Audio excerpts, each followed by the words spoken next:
Ghazali decode நண்பர்களுக்கு அன்பு வணக்கம். இன்னைக்கு ஜூலை 21, 2026. சரி, இப்போ நம்ம உள்ளூர் அரசியல் பற்றி பேசுறதுக்கு நம்மளுடைய தோழர் சகோதரர் சுஃபியான் அவர்கள் வந்திருக்காங்க. இதில் ரெண்டு விஷயத்தை பற்றி பேச போகிறோம். ஒன்று சோனம் வாங்சுக் அப்படிங்கிற பேர் இன்னைக்கு இந்திய அளவுலையும் இந்தியாவை சம்மந்தப்பட்டு உலக அளவுலையும் ரொம்ப ஃபேமஸான முக்கியமான பேர். அதுக்கப்புறம் இந்த காக்ரோச் கரப்பாம்பூச்சி காக்ரோச் ஜனதா பார்ட்டி அப்படின்ற இந்த கூட்டம் இன்னைக்கு பாராளுமன்றத்துக்கு வெளியில அல்லோலகலப்படுத்திருக்காங்க. அவங்களுக்கு மத்திய அரசு இன்னைக்கு பணிந்தது அப்படின்னு ஒரு செய்தி வந்திருக்கு. இது சம்பந்தமா அது இல்லாம அப்படியே லேசா ஒரு சின்ன செய்தி எடுத்தோம்னா, இங்க தமிழ்நாட்டில் தாவேகா விஜய் அரசு யாரு வாயை திறந்தாலும் அரெஸ்ட் பண்றாங்க அப்படின்னு ஒரு குற்றச்சாட்டு இருக்கு. இந்த மூணையும் பற்றி பேசுறதுக்கு நம்ம சகோதரர் சுஃபியான் அவர்கள் வந்திருக்காங்க. அவர்கிட்ட நம்ம கலந்துரையாடல் பண்ணுவோம். வாங்க சார். 3 விஷயம் சொன்னேன். ஒன்று சோனம் வாங்சுக், ரெண்டாவது காக்ரோச் ஜனதா பார்ட்டி, அவங்கள ஃபாலோ பண்ணி சோனம் வாங்சுக் கூட காக்ரோச் வரும். அதுக்கப்புறம் தமிழ்நாடு அரசு. இப்போ முதல்ல சோனம் வாங்சுக் யாருன்னா வாங்சுக். ஆமா, சோனம் வாங்சுக் லடாக்கை சார்ந்தவர். லடாக் ஒரு பெரிய கல்வியாளர். அவர் 59 வயது ஆகுது. 59 வயசு தான். 59 வயசு. அவர் இப்போ அபாய கட்டத்தில் அவரை 20ஆம் தேதி தூக்கிட்டு போயிட்டாங்க. 20 நாள். ஆமா, இதுல 19ஆம் தேதியா 19ஆம் தேதி தூக்கிட்டாங்க. ஆமா, 20 நாள் அவர் இருந்தது. இப்போ அவருடைய உடல்நிலை 8.5 கிலோ 19ஆம் தேதி குறைஞ்சிருச்சு.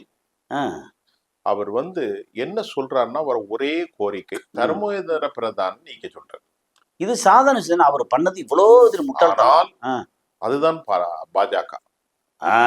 ஏனென்றால் எனக்கு தெரிய 2017 இருந்து அது ஒரு பெரிய, அது பேச முடியாது, அவ்வளவு பெரிய கதை இருக்கு. சுருக்கமா சொல்லிடுறேன். ஏராளமான வட இந்திய கொள்ளை கும்பல், மாஃபியா கும்பல்கள், ஜெயின் பனியா கும்பல்கள், இவர்கள் அனைவரும் ஒன்றிணைத்து இந்த பல கோடி கணக்கான, அதாவது இந்த மேட்ச் பிக்கிங் சொல்லி கிரிக்கெட்ல நடத்தினாங்க இல்லையா, அதே மாதிரி சிபிஎஸ்சியினுடைய 12th எக்ஸாம், நீட் எக்ஸாம் எல்லாவற்றையும் திருடி திருடி திருடி திருடி வித்தார்கள். இதுல ஒருவன் கையில பிடிபட்டிருக்கான், ஒரு டீச்சர், அவன் பேர் மறந்துட்டு, அவன்கிட்ட 140 கேள்வியா 130 வச்சிருக்கான். வந்த கொஸ்டின்ல அது 111 கேள்வி அதுல உள்ள திருட்டு கேள்வி ஒரிஜினலா வச்சிருக்கான்.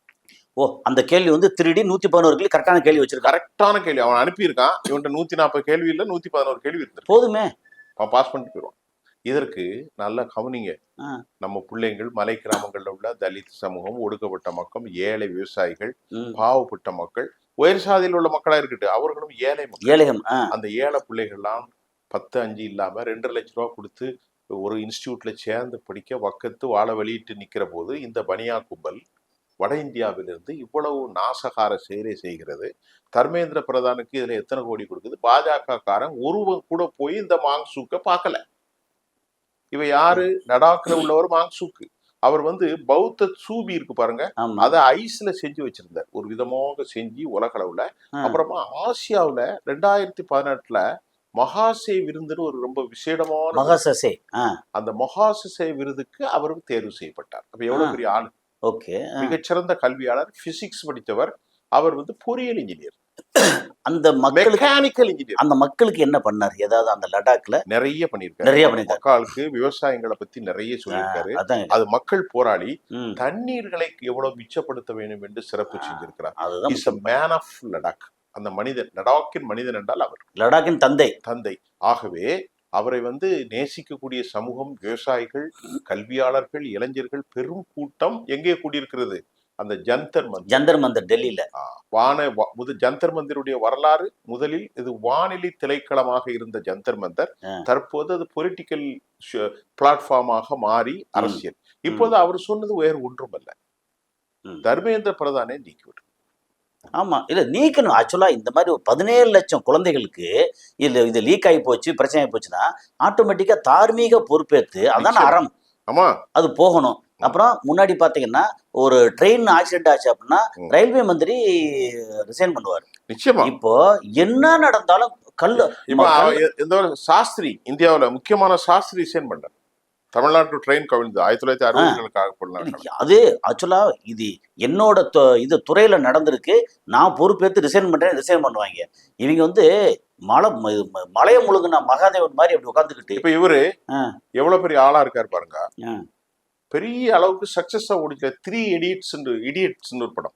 ஆமா, நான் பார்த்திருக்கேன். அந்த படம் இவரை வச்சுதான் எடுக்கப்பட்டது. நம்ம மாதவன் கதாநாயகன் மாதவன் இல்ல, அதுல ஒரு ஆளு 3 பேர்ல ஒரு ஆளு. மெயினா வந்து அமீர் கான். 3 இடியட்ஸ் தானே. 3 இடியட்ஸ் தமிழ்ல வந்து நண்பன் ஒரு படம் வந்துச்சு. அது தெரியாது. அது வந்து விஜய் வந்து அந்த அமீர் கான் கேரக்டர்ல விஜய் கடைசி என்ன தெரியுமா, அந்த படத்தை நம்ம சொன்னோம்னா நீங்க வந்து வெறும் இது மட்டும் தியரியா வந்து கத்துக் கொடுக்காதீங்க, பிராக்டிக்கலா நல்ல விதமா மக்களுக்கு வந்து புரிய மாதிரி கத்து. அந்த படத்துக்கு இன்ஸ்பிரேஷன் இவர். கரெக்டா இவர். அதுக்கப்புறம் கோன் பனேகா குரோர்பதி. ஆமா, அதுலயும் இவர் அமிதாப்போடு நின்றார். 2012 மகாசிசை விருதும் பெற்றார். விவசாயிகளுக்கு தண்ணீரை சிக்கனமாக படுத்துவதற்காக லடாக்கில் பெரிய கோன் பனேகா குரோர்பதியில வந்து அவர் வெற்றி அடைஞ்சாரா? வெற்றி அடைஞ்சாரு பார்ட்டிஷனா வெற்றி அடைஞ்சாருங்கிறது தெரியல. அதுல முக்கியமான ஆள். ஓகே. அது மட்டும் இல்லாம இப்ப அவருடைய கோரிக்கை என்ன, இந்த நீட் தேர்வை நீக்க வேண்டும் என்று இல்ல. அவருடைய ஒரே கோரிக்கை இந்த கசிவு நடவடிக்கைகளை தடுத்து நிறுத்த. அப்ப பல பிள்ளைகள் தற்கொலை. இப்ப இது கசிந்ததால் பல பிள்ளைகள் தற்கொலை செய்து கொண்டார்கள். நாங்க நல்லா பண்ணியிருக்கோம், இனி எப்படி வருமோ பயத்துல தற்கொலை. இப்ப நீட்டுக்கு தமிழ்நாட்டுல எத்தனை தற்கொலை? ராஜஸ்தான்ல இதுவரைக்கும் தமிழ்நாட்டுல 21 தற்கொலை. இப்போது எத்தனை தெரியல. அப்ப வரைக்கும் இவ்வளவு நடந்துச்சு இல்ல. அப்போ இவர் வந்து சாகுவரை உண்ணாவிரதம், நான் செத்தா கூட என்னோட ஆவி வந்து பார்லிமெண்ட்டுக்கு போகும் அப்படின்னு சொல்லிட்டு இருந்தாரு. சரி, வலுக்கட்டாயமா கொண்டு போய் இந்த மாதிரி உயிரை வந்து காப்பாத்துறாங்க. அதுக்கப்புறம் அதுக்கு ஃபாலோ பண்ணி இவங்க வர்றாங்களே, யாரு, நம்ம காக்ரோச். இப்போ காக்ரோச் தான் இதற்கு முக்கியமான ஆட்களுங்கிறாங்க. ஓ, இவரோட இதுக்கு அவர் பேரு அபிஜித் திப்தி. அவர் அந்த குரூப் தான் எல்லாம் இருக்கிறாங்க. இப்போ மத்திய அரசு பயப்படுகுதுன்னு சொல்றாங்க. இந்த இளைஞர்களுடைய ஒரு ஜென்சி தலைமுறை. ஆமா.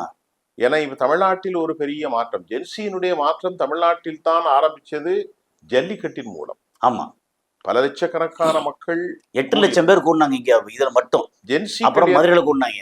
1967 ஜென்சிகளின் மாற்றம் தான் பேரறிஞர் அண்ணாவுடைய. ஆமா ஆமா. 1900 இப்போ நடந்தது ஜென்சிகளின் மாற்றம் தான் விஜயனுடைய மாற்றம். சரியா தவிர வேற. அது வேற. அடுத்து கடற்கரையில் நடந்த ஜென்சிகளின் மாற்றத்தை போன்று. ஏன்னா பாஜகவுக்கு இருக்கிற ஒரே விஷயம் இந்த மதவாதம் தானே. மதவாதம், இவிஎம், எலக்ட்ரானிக் எல்லா இடம் பண்றாங்க. ஆனால் அவர்கள் ஏதாவது ஒன்றில் இயற்கை அவர்களுக்கு சிக்கலை வைத்திருக்கும். இல்ல இப்போ இன்னைக்கு இப்ப நம்ம பேசுறதுக்கு முன்னாடி வந்த தகவல் என்னன்னா, இந்த சிஜேபி இருக்காங்கல்ல, காக்ரோச் ஜனதா பார்ட்டி, அவங்க வந்து பயங்கர டிமாண்ட், கண்ணீர் போக்கு குண்டு எல்லாத்தையும் அடிச்சிட்டாங்க. அடிச்சதுக்கு அப்புறமும் கடைசியில என்ன மத்திய அரசு இறங்கி வந்திருக்காங்க அப்படின்னா, தர்மேந்திர பிரதான் வந்து உள்துறை அமைச்சர் நம்ம அமித்ஷா வந்து இப்போது மதியானம் வந்து செய்தி. ஆமா, அமித்ஷாவை பார்க்க போகிறார். அநேகமாக அவர் டிஸ்குவாலிஃபைட் ஆகலாம், நீக்கப்படலாம். அதுதான் இப்ப இவங்க கேட்டதா தானே. அது இப்போது கடைசி கிடைத்த தகவல். நீங்கள் சொல்வது is going to meet home minister meet பண்றாங்க. perhaps they may be disqualified. Okay, அவர் ரிசைன் பண்ணுவார். அல்லது ரிசைன் தான் பண்ணுவார். வேற அவரை என்ன சொல்லுவாங்க, யூக பண்ண மாட்டாங்க. அவரா ரிசைன் பண்ணுவார். ரிசைன் பண்றதுக்கு நீ ரிசைன் பண்ணி விட்டுருப்பா, ரிசைன் பண்ணிடுறாரு. அப்படி ரிசைன் பண்ணியாச்சுன்னா இப்போ 2029 அரசியல் காலம் கொஞ்சம் கொஞ்சமா வேற மாதிரி மாறுமா?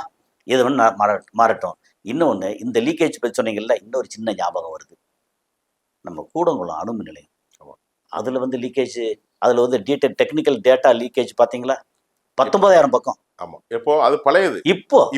இப்போ இந்த லீக்கேஜ் இப்படி ஒன்னொன்னே இங்கே கூடங்குளம், தமிழ்நாட்டுல கூடங்குளத்துல கூடங்குளம், அதான் கூடங்குளம், அந்த பர்டிகுலர் இடத்தை சொல்றேன். அந்த கூடங்குளம் அணுமின் நிலையம் இருக்குல்ல, அதுல இருக்கக்கூடிய முக்கியமான டாக்குமெண்ட் பூரா அணுமின் நிலையம். ஆமா, அணுமின் நிலையம். அனல் மின் நிலையம் இல்ல, அணுமின் நிலையம். ரஷ்யாவோட எய்டுல இது வந்து பண்ணிருக்கு. அதுல வந்து 19,000 பக்கம்ன்றாங்க. யோசிச்சு பாருங்க. எது குறித்து? அந்த அணுவை பத்தி, அந்த அணு என்னென்ன பிளக்குறோம், என்ன பண்றோம், ஏது பண்றோம், என்ன டிசைன், என்ன செட்டப், எங்க லீக்கேஜ். இப்ப இதை ஃபாரின் மொத்த சைனாக்காரங்க கையில, பாகிஸ்தான்காரங்க கையில, அமெரிக்காக்காரங்க கையில கிடைச்சா என்ன செய்வாங்க? இந்த இடத்த வந்து கரெக்டா பிளாட் போட்டு எல்லாம் முடிச்சு எங்க வெடிக்க வச்சிருவாங்க. முடிஞ்சு போச்சு.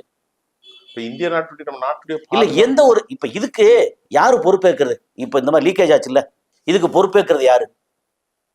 இப்ப பேப்பர் இதுக்கு லீக்கேஜ் ஆனது பிஜேபியில ஒரே ஒரு சிக்கல் என்ன தெரியுமா? எந்த தப்பையும் ஒத்துக்க மாட்டான். ஒத்துக்க மாட்டான், ரிசைன் பண்ண மாட்டான், ஒண்ணும் பண்ண மாட்டான். கல்லு முழுங்கின மாதிரி அப்படியே மலையை அவன் முழுங்க. வந்து யார அவன்கிட்ட ஒத்துக்க வச்சது விவசாயிகள் தான். நம்பர் 1 அது 1000 பேர் செத்துருக்காங்க. அது நிறைய 1000 குளிர்லயும் செத்துருக்கான், வெயிலையும் செத்துருக்காங்க. 1000 பேர் செத்துருக்காங்க. கொஞ்ச நஞ்சம் இல்ல. எவ்வளவு பெரிய போராட்டம். அத பத்தி நான் வருஷக்கணக்கு மாசக்கணக்குல பேசினேன். இந்த 3 டிராப்ட் 3 அந்த 3 டிராப் முக்கியமான 3 drop. MSP minimum price, minimum selling price. சரி, இது இந்த மாதிரி லீக்கேஜ் ஆச்சு. இப்போ இவன் வந்து இந்த மாதிரி பண்றாங்கல்ல, இந்த பிஜேபி ஓகே, கிட்டத்தட்ட இப்போ தமிழ்நாட்டிலையும் பிஜேபி தான் ஆளுதுன்னு சொல்லி எதிர்கட்சி குற்றம் சாட்டிட்டு இருக்காங்க. ஏன்னா கல்வியில் அந்த மாதிரி புதுசாக புகுத்துறாங்க. அதுக்கப்புறம் இவர் வந்து நம்ம இவர் இருக்கார்ல, மதுரையில் இருக்கக்கூடிய உயர்நீதிமன்றத்தோட நீதிபதி, அவருக்கு ஒரு சில விஷயங்கள்லாம் போகுது. கோயம்புத்தூர்ல இது வந்து ஒரு உயரமான சர்ச்சு கட்டாதீங்கன்றாரு சுவாமிநாதன். ஆமா, ஜிஆர் சுவாமிநாதன். அவர் பெரிய சங்கி. பட் அவரு அங்க போய் ஒரு சங்கிகள் கூட்டத்துல போய் அவர் பேசுறாரு, இவர் பேசலாமா? இல்ல, ஹீஸ் அன்ஃபிட். ஒரு மதவாதியோ, ஒரு சாதிவாதியோ, ஒரு இனவாதிட்டே நியாயம் எதிர்பார்க்க எப்படி? ஆனா தெரிஞ்சே அந்த அவன் வந்து அவரை பாருங்க, எந்த நேரமும் ஒரு இஸ்லாமிய வெறுப்பு, கிறிஸ்தவ வெறுப்பு தான். அவர் ஏன் அப்படி செய்யறாரு? எவ்வளவு பெரிய பதவி, எவ்வளவு கண்ணியமான ஒரு ஜனாதிபதி. இது ஒவ்வொரு பதவியிலையும் வந்து சில கேடு கட்டவங்க இருப்பாங்க. ஒரு நீதிபதி பாருங்க, இப்ப அவரை அதிக சந்தேகம் வந்துட்டாலே அவர் அந்த பதவியில, அதாவது இப்ப இதுல அவரை தெரியுது சார், அவரை தெரியாம பல பேர் இவ்வளவு மோசமானவர் இருக்காங்க. வட இந்தியாவில பாருங்களேன், பல வழக்குகள் 2-3 வழக்குல ஒரே மாதிரி வந்துட்டே இருக்கும். மத்திய அரசுக்கு ஆப்போசிட்டா. ஆமா, கரெக்டா முக்கியமான வழக்குல என்ன செய்வாங்கன்னா, நமக்கு சின்ன சின்ன இதெல்லாம் வந்து மத்திய அரசுக்கு எதிராகவே தீர்வு கொடுப்பாங்க. அடடா, இந்த உச்சநீதிமன்ற நீதிபதி சூப்பர் அப்படிம்பாங்க. அடுத்து முக்கியமான இது வந்தோம்னா, இல்ல இதெல்லாம் கரெக்ட் தான், ஓகே அப்படின்னு. பாபரி மஸ்ஜித் அவரோட பேர் என்ன? நீதிபதி அவரு எப்படி இருந்தா ஆரம்பத்துல? இல்ல, நாசமா பண்ணீங்கன்னா ஒரு மக்கள் மத்தியில சலிப்பு ஏற்பட்டாங்க. சரி, நீதி அளிக்கப்படுகிற தேசம் முடிஞ்சது. சரி, இன்னைக்கு அவ்வளவுதான். இல்ல, இதுல தமிழ்நாட்டுல இப்ப எம்எல்ஏ அரெஸ்ட். ஏன்னா அவர் பேர் என்னமோ ஒரு எம்எல்ஏ கைது செஞ்சிருக்காங்க, மார்க்கண்டேயன். அவ வந்து ரொம்ப, அதாவது பேசுன கேட்டேன், அவர் ரொம்ப கேவலமா பேசியிருக்காரு. இல்ல, பேசுன கேட்டேன். என்னடா நீ யாரா, நீயே உன்னை வந்து எலும்பெல்லாம் உடைச்சிருவேன் அப்படின்னா பேசக்கூடாது.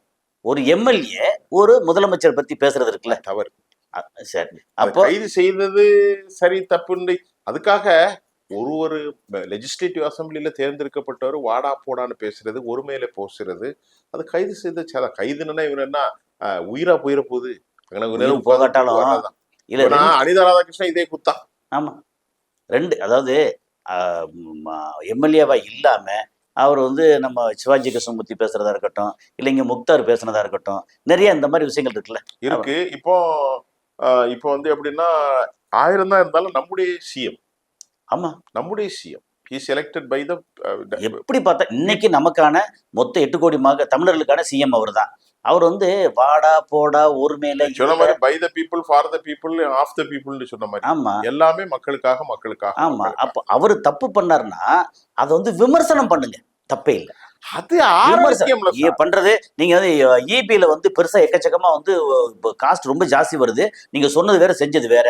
இன்னைக்கு சொன்னது வந்து இந்த மாதிரி சொன்னீங்க கம்மியா வரும்னு சொன்னீங்க, கம்மியா வரல, ஓகே. ஆனா அடுத்து வந்து அதானிக்கு வந்து பிரைவேட்டைசேஷன் பண்றதுக்காக ஏற்பாடு நடந்துகிட்டு இருக்கு அப்படின்னு சொல்றாங்க, அது விமர்சனம் பண்றோம். சரி, சூயஸ் வாட்டர் இருக்கு இல்லையா, வாட்டர் மீட்ரு, அதை வந்து இங்க சேலத்தை கொடுத்தாங்க, கோயம்புத்தூர் அப்படின்னு சொல்லி பிரைவேட் பண்றதுக்காக நம்ம தண்ணிக்கு விளை வைக்கிறாங்க கவர்மெண்ட் அப்படின்னு சொல்றாங்க.